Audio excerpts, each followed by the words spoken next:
आइए नाजरीन, आज की इस इंपॉर्टेंट वीडियो को स्टार्ट करते हैं। लेकिन इब्तदा के अंदर मैं आपको बता दूं कि इस वीडियो के अंदर हम दरअसल चीज़ों को डिस्कस करेंगे तक आप वीडियो देखते रहे और आपको पता ही ना हो कि आप क्या देखना चाह रहे हैं। ठीक है, तो इसलिए अगर आपसे रेलिवेंट की चीज़ें हैं जो मैं डिस्कस करने जा रहा हूं तो आप देखें, वरना आप वीडियो को स्किप कर सकते हैं। सबसे पहले हम डिस्कस करेंगे इसमें इस्लामियात सब्जेक्ट स्पेशलिस्ट मेल और फीमेल रिजल्ट का। फीमेल का रिजल्ट अनाउंस हो चुका है, मेल का रिजल्ट कल या परसों तक अनाउंस होगा, इसलिए दोनों के लिए ये वीडियो बहुत ज़्यादा ज़रूरी है। अस्सलाम वालेकुम वरहमतुल्लाहि वबरकातुहू। कैसे हैं जी आप? उम्मीद है तमाम दोस्त अब आप खैर वाफियत के साथ होंगे। आज की हमारी वीडियो तमाम उन कैंडिडेट्स के लिए है कि जिनका रिज़ल्ट अनाउंस हो चुका है, यानी पब्लिक सर्विस कमीशन की तरफ से एसएस का इस्लामियात का जो टेस्ट हुआ था और उसका रिज़ल्ट अब अनाउंस हो चुका है। तो उस हवाले से हम डिटेल के साथ बात करेंगे कि वो रिज़ल्ट आपने किस तरह से चेक करना है वेबसाइट के ऊपर जाकर, और फिर वहाँ से जब आपका रिज़ल्ट आपके सामने आ जाएगा तो उसके बाद आपने किस तरह से उसको मैचिंग करना है अपने रिज़ल्ट को जोन के मेरिट के साथ, ओपन मेरिट के साथ, और इसी तरह से कौन कौन से कैंडिडेट हैं जिनको इंटरव्यूज़ के लिए बुलाया जाएगा और मेरिट कितना होगा, और मेरिट के हवाले से सारी जो डिटेल है। और नेक्स्ट आपने जो प्रोसेस है इंटरव्यू की आपने तैयारी कहाँ से कैसे करनी है, और उस हवाले से कौन कौन सी चीज़ें ज़रूरी हैं, डॉक्यूमेंट्स आपने कौन से लेकर जाने हैं, किस तरह से जमा कराने हैं, उसका क्या प्रोसेस होगा, इंशाल्लाह वो आपके साथ डिटेल के साथ डिस्कस करेंगे। इसलिए इस वीडियो को एंड तक देखिए, और अगर हमारे चैनल लाइट ऑफ एजुकेशन पे नए हैं तो चैनल वीडियो को स्टार्ट करते हैं। यहाँ पे देखें, हमारे पास ये केपीके पब्लिक सर्विस कमीशन की वेबसाइट है, और इस वेबसाइट को हम ओपन करते हैं। और यहाँ पे ओपन करने के बाद आप जैसे ही ये जो टेस्ट रिजल्ट है आपका, यहाँ पे एबिलिटी टेस्ट रिजल्ट, ठीक है, यहाँ पे आप जैसे ही आएंगे क्लिक करेंगे तो आपके सामने ये वाली जो विंडो है वो ओपन होगी। और यहाँ पे देखें टॉप के ऊपर लिखा हुआ है female subject specialist in Islamiat, advertisement number 4 2020, ये पोस्ट सीरियल नंबर भी लिखा हुआ है। तो यहाँ से आप इसके ऊपर क्लिक करेंगे, फीमेल जितनी भी हैं वो अपना आईडी कार्ड आगे नेक्स्ट लिखेंगी और विदाउट डैशेस वो लिखेंगी, तो उनका रिजल्ट सामने आ जाएगा। जब रिजल्ट सामने आएगा तो रिजल्ट कुछ इस तरह से आपको शो हो रहा होगा। आज थोड़ा सा बुखार और नज़ला, इसलिए आप थोड़ी सी बर्दाश्त कीजिएगा, मेरी वॉइस में भी शायद मसला हो। बहरहाल जी, नेक्स्ट हमारे पास ये विंडो आपकी ओपन होगी और यहाँ पे आपके सामने आपके मार्क्स जो होंगे, और उसके बाद यहाँ पे ओवरऑल जो जनरल कोटा है उसके भी मार्क्स आपको नजर आएंगे। फीमेल डिसेबल मिनॉरिटी कोटा यहाँ पे ये भी शो हो रहा होगा। अब आपने कैसे चेक करना है? सबसे पहले देखें, यहाँ पे फीमेल के हवाले से जो ओपन मेरिट उन्होंने बताया हुआ है वो है जनाब 35। तो फीमेल का पेपर आपको पता है टफ पेपर था, थोड़ा मुश्किल था एज कंपेयर टू मेल, तो इसलिए इसका जो मेरिट है वो उन्होंने ओपन मेरिट कम बनाया 35। मेल का जो ओपन मेरिट है, मेरे ख्याल से एक आइडिया जो मेरा है वो कम अज कम 40 के राउंड अबाउट, 40-41 के राउंड अबाउट होगा, इससे कम नहीं हो सकता। और अब यहाँ पे डिस्कस करते हैं जोन। ये आपका जोन है जोन 1, और ये जोन 1 का मेरिट है। तो लिहाजा जितनी फीमेल हैं जोन 1 की और उनके मार्क्स 27 हैं या 27 से अबव हैं, तो वो इंटरव्यू के लिए अहल हैं। ठीक है, अब नेक्स्ट किन को बुलाया जा सकता है, ये कितनी फीमेल हैं उनको वो मैसेज भी करेंगे, लेकिन 27 एंड 27 अबव फीमेल जो है ना वो इसकी अहल हैं। जोन 2 के अंदर जिनके मार्क्स 32 हैं या 32 अबव हैं वो इसकी अहल हैं। जोन नंबर 3 के अंदर 32 जिनके मार्क्स हैं या 32 के अबव वाली वो सारी कैंडिडेट इसकी अहल हैं। और जोन 4 के अंदर जिनके मार्क्स 31 हैं या 31 से अबव हैं वो इसके अहल हैं। और जोन नंबर 5 में भी 4 और 5 उन्होंने एक जैसा ही रखा है, तो 5 के अंदर भी जिनके मार्क्स, जोन 5 का भी यही हाल है, जोन 5 के अंदर भी जिनके मार्क्स 31 एंड अबव है तो वो इंटरव्यू के लिए अहल है। अब यहाँ पे आप देख सकते हैं कि इसमें जो कोटा है, और फीमेल के अंदर एक ही कोटा उन्होंने रखा है, वो है डिसेबिलिटी कोटा। तो डिसेबिलिटी के बेस के ऊपर जिनके मार्क्स 25 हैं या 25 से भी अबव हैं, तो बहुत कम इन्होंने रखा है। ज़ाहिर बात है डिसेबल के लिए खुसूसी रिलैक्सेशन होती है, कंसेशन होती है, तो इसलिए इस चीज़ का उन्होंने ध्यान रखा है। ठीक है, तो उसके अकॉर्डिंग ये मार्क्स रखे गए। ये तो आपका हो गया रिजल्ट। अब अगली बात करते हैं, बहुत सी कैंडिडेट हमारी फीमेल खुसूसन उनको नहीं पता होता मार्क्स कैसे चेक करने, और उसके बाद ये जो नेक्स्ट नीचे लिखा हुआ होता है ये क्या चीज़ है, इसको कैसे डॉक्यूमेंट को भेजना, ये हम सारी डिटेल आपके साथ डिस्कस करते हैं और आपको तरीका भी बताते हैं। ठीक है। तो सबसे पहले इसकी आपको समझ आ गई है।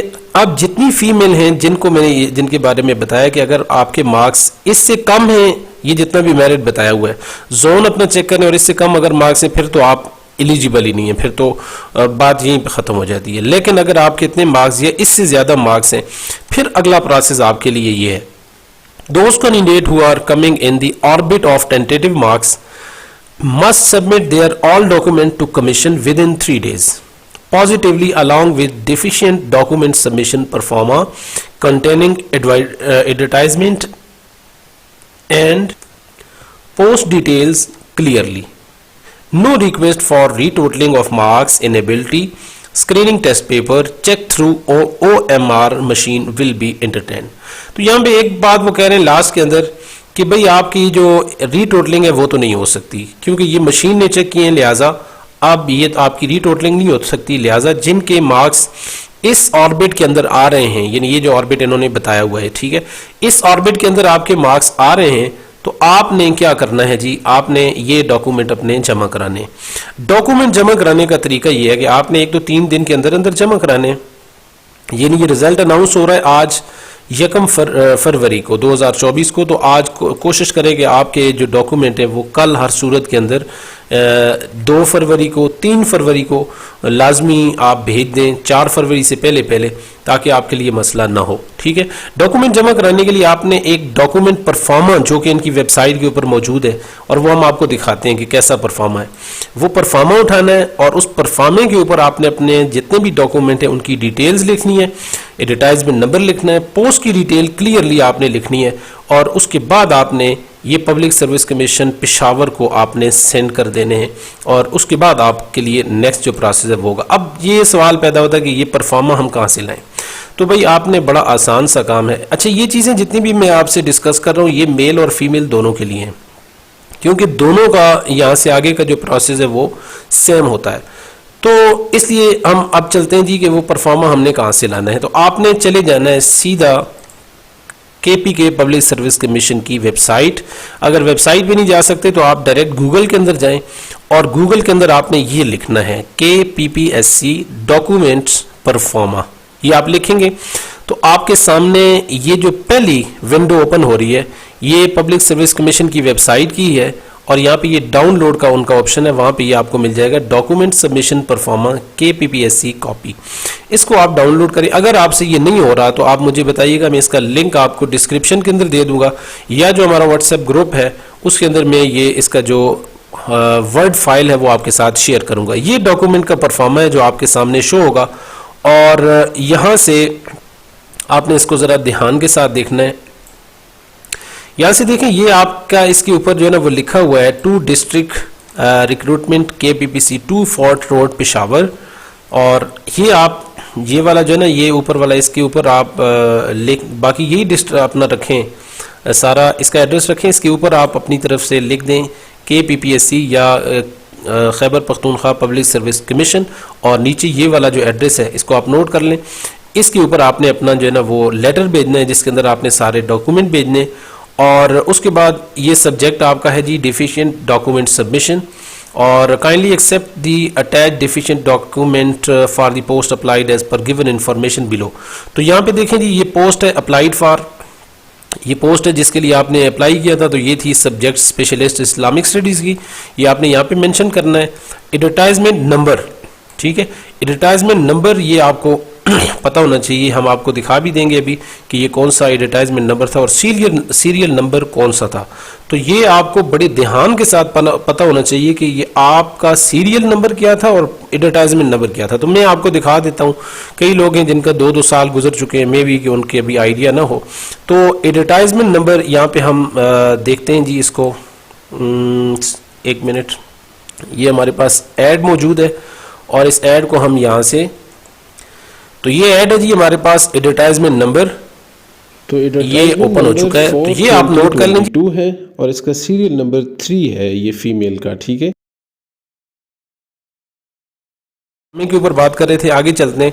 तो यहाँ पे ये दोनों जगह पे आपकी ये फिलअप इस तरह से होगा। नेक्स्ट आपने अपना नाम लिखना है, कैंडिडेट नाम, और उसके बाद आपने अपने फादर वालिद साहब का नाम लिखना है। डिस्ट्रिक्ट आपने लिखना है जो भी आपका डिस्ट्रिक्ट है, जैसे एबटाबाद है, मानसेरा है, हरीपुर है, कोहाट है, बन्नू है, जो भी आपका डिस्ट्रिक्ट है, ठीक है, पेशावर है, जो भी आप लिखेंगे। अपना शनाख्ती कार्ड नंबर आप लिखेंगे, यहाँ पे अपना कॉन्टैक्ट नंबर लिखेंगे। जो कॉन्टैक्ट कोशिश करेंगे जो किसी और दूसरे नेटवर्क के ऊपर कन्वर्ट ना हो वो लिखें। यहाँ पे आप लिखेंगे जी अपने ऑब्टेन मार्क्स जो आपने हासिल किए हैं, ठीक है, हासिल करदा नंबर आप लिखेंगे, और यहाँ पे आपके आगे टेंटेटिव मार्क्स, और उसके बाद जी आपका आ जाता है यहाँ पे रोल नंबर। वो रोल नंबर जो आपने रिजल्ट के जब आपने पेपर दिया था, टेस्ट दिया था, उसके वक्त जो आपको रिजल्ट नंबर जो आपका स्लिप के ऊपर इशू किया गया था वो आपने लिखना है। उसके बाद यहाँ पे इस नेक्स्ट तहरीर को ज़रा गौर से पढ़ें। कह रहे हैं जी कि attach the attested photo copies of the documents with page number on every document that you attach and record these in the column page number. यहाँ पे वो कह रहे हैं कि आप इस तरह से करें कि आप एक फाइल बनाएं और उस फाइल के ऊपर हर एक डॉक्यूमेंट के ऊपर आप नंबर दें। मसलन यहाँ पे आप लिख देते हैं जी मैट्रिक, ठीक है, और मैट्रिक के बाद यहाँ पे उसका पेज नंबर 1 कर दें। यहाँ पे आप दूसरी लाइन में इंटरमीडिएट करें, उसको नंबर 2, और उसके बाद बीए या बीएससी है तो आप उसको नंबर 3 कर दें। उसके बाद नंबर 4 पे आपके ऊपर शहादतुल आलमिया है या एमए इस्लामियात है, उसको आप पेज नंबर 4 कर दें। पेज नंबर का मतलब ये कि ये जो आप यहाँ पे भी लिखें और जो आपकी सनद है फोटो कॉपी उसको अटेस्टेड भी होनी चाहिए, और उसके ऊपर भी यही नंबर आप यानी 1 2 मैट्रिक से स्टार्ट करें, 1 2 3 4 इस तरह से, ठीक है। और उसके बाद अगर आपका शहादतुल आलमिया के साथ एमफिल है या एम इस्लामियात के साथ एमफिल है उसको आप लगाएं, अगर पीएचडी आपने कर रखी है उसको लगाएं। और फिर एक और इम्पॉर्टेंट चीज़, आपका जो इसके साथ जो प्रोफेशनल डिग्रीज हैं जैसे एमएड है, बीएड है, वो भी आप साथ अटैच कर दें। अब देखते ये हैं कि क्या हमारी जो क्वालिफिकेशन है वो इसके अकॉर्डिंग है या नहीं। ये डॉक्यूमेंट आपकी यहाँ तक सेटिंग होगी, इसके अंदर और कोई चीज़ नहीं है, ये परफॉर्मा आपने लेना है, इसके अंदर इस तरह से फिलअप आपने करनी है, मैट्रिक, एफए और बीए बीएससी, उसके बाद शहादतुल आलमिया, एमफिल, और यहाँ पे आपका पीएचडी अगर है तो, नहीं है तो फिर आप एमएड बीएड, और साथ में अगर एक्स्ट्रा कोई भी आपका डिप्लोमा रेलिवेंट है तो। और यहाँ पे एक और चीज़ ध्यान में रखें, अगर आपने शहादतुल आलमिया और एमए इस्लामियात दोनों कर रखी हैं तो जिसके मार्क्स ज़्यादा हैं या जिसके मार्क्स आपने जो डिग्री के जॉब के लिए अप्लाई वक्त जो चीज़ लिखी थी वही लिखें जिसके मार्क्स ज़्यादा हों, ठीक है। और एक्सपीरियंस अगर आपके पास है, एक्सपीरियंस लेटर को फिल इनके साथ अटैच करने की ज़रूरत नहीं है, क्योंकि ये आपकी जो रिक्वायरमेंट क्वालिफिकेशन है उसके लिए ये ज़रूरी नहीं है। लेकिन एक चीज़ और आप ध्यान के अंदर रखें, थोड़ी देर के लिए आप इस इश्तिहार को गौर से देखें। ये जो ऐड है आपका, इसके ऊपर उन्होंने एक चीज़ वाज़े तौर पे मेंशन की हुई है, और वो ये है कि आपने जो यहाँ पे देखें क्वालिफिकेशन आपको उन्होंने कही हुई है minimum at least 2nd class master degree और 4 year BS degree in relevant subject, यानी इस्लामिक स्टडी के अंदर आपने कम से कम एमए किया हो। शहादतुल आलमिया भी एमए के इक्वल है, आपके पास जो ना वो एचईसी से वो बी लेनी है, और उसके बाद आपके पास या फिर 4 ईयर आपके पास बीएस की डिग्री होनी चाहिए, ठीक है। और उसके बाद दूसरी चीज़ इंपॉर्टेंट वो ये है कि आपके पास 9th मंथ का with in service mandatory professional training at regional institute for teacher education, right की तरफ से आपके पास डिप्लोमा होना चाहिए, या फिर पाइड की तरफ से यानी provisional institute for the teacher education, इनकी तरफ से डिप्लोमा भी आपके पास होना चाहिए। दौरान सर्विस आमतौर पे जो टीचर जितने भी हैं उनको पता है कि उनको एक डिप्लोमा कराया जाता है पाइड की तरफ से या राइट की तरफ से, और वो भी आपके पास होना चाहिए, ठीक है जी। तो नेक्स्ट उसके बाद आपके पास ये एज लिमिट होनी चाहिए, और ये चीज़ें ज़री बात है आपके पास पूरी होंगी। अब आती है कि इंटरव्यूज़ की तैयारी कहाँ से करें, ठीक है। ये एक इम्पॉर्टेंट क्वेश्चन है, क्योंकि नेक्स्ट जितने भी हमारे उम्मीदवार हैं उनको ये नहीं पता होता कि हमने इंटरव्यूज़ की तैयारी कहाँ से करनी है। खुसूसन जो इस्लामियात है, इस्लामियात के हवाले से जो इंटरव्यू होता है उसकी हमने तैयारी कहाँ से करनी है। कंप्लीट वीडियो, एक कंप्लीट प्लेलिस्ट बनाई हुई है, और उसके अंदर आप कर सकते हैं। अगर तरतीब वाइज आप उनको देखें तो आपके पास साबका जितने भी इंटरव्यूज़ हैं केपीके के और बाकी भी उसके अंदर कमीशन के इंटरव्यूज़ शामिल किए गए, तो उसके अंदर मैंने बताया हुआ है कि आपने इंटरव्यू के अंदर इन कैसे होना है, आपने वहाँ पे बात कैसे करनी है, जवाब कैसे देना है, और आपने किन किन किताबों से तैयारी करनी है। एक चीज़ दूसरी चीज़ ये, उसके अंदर डिटेल लिस्ट प्ले लिस्ट मौजूद है। अगर आपके पास टाइम कम है और वो वीडियो देखने का भी आपके पास टाइम नहीं है, तो फिर इस हवाले से मैंने एक बाकायदा किताब गुलदस्ता इंटरव्यूज़ के नाम से मैंने खुद डिज़ाइन की है। अभी वो किताब पब्लिश तो नहीं हुई, लेकिन ये है कि वो किताब आपके लिए बहुत ज़्यादा हेल्पफुल साबित हो सकती है। वो PDF के अंदर सॉफ्ट फॉर्म के अंदर आपको मिलेगी, मुनासिब से उसके चार्जेस होंगे और उसके बाद वो किताब आपको मिल जाएगी। ठीक है, आप कमेंट करें और एंड के अंदर हम आपको एक नंबर भी दे देंगे, उस नंबर के ऊपर आप रब्ता करें, कांटेक्ट करें, व्हाट्सएप करें, आपको वो किताब इंशाल्लाह मिल जाएगी। ठीक है, उसके अंदर सारे इंटरव्यूज़ भी शामिल हैं, तकरीबन 400 प्लस इंटरव्यूज़ हमने उसके अंदर उनके जो क्वेश्चन हैं और क्वेश्चन विद आंसर, उसके साथ क्वेश्चन के साथ आंसर भी मौजूद हैं। और इंटरव्यूज़ के कमीशन के कुछ बुनियादी चीज़ें, जैसे KP के पब्लिक सर्विस कमीशन के अंदर आपको पता है कि एक इम्पॉर्टेंट चीज़ पूछी जाती है और वो ये है कि मीरास के हवाले से सवालात किए जाते हैं, वो भी उस किताब के अंदर हमने शामिल किए। फिर KP के पब्लिक सर्विस कमीशन के अंदर बुनियादी तौर पर इल्म सर्फ के हवाले से सवालात किए जाते हैं, वो भी हमने उसके अंदर शामिल किए हैं। और कुछ दीगर चीज़ें जो बहुत ज़्यादा इंपॉर्टेंट इंटरव्यूज़ से रेलिवेंट, अगर आपको वो किताब चाहिए हो तो उसका तरीक़ाकार आपको बता दिया जाएगा। उम्मीद है ये वीडियो आपके लिए बहुत ज़्यादा हेल्पफुल साबित हुई होगी। इस ज़मन के अंदर आपका कोई भी क्वेश्चन हो, आप कमेंट करें, इंशाल्लाह हम जिस तरीके से भी मुमकिन हुआ, जितना जल्दी मुमकिन हुआ, आपका आंसर देने की कोशिश करेंगे।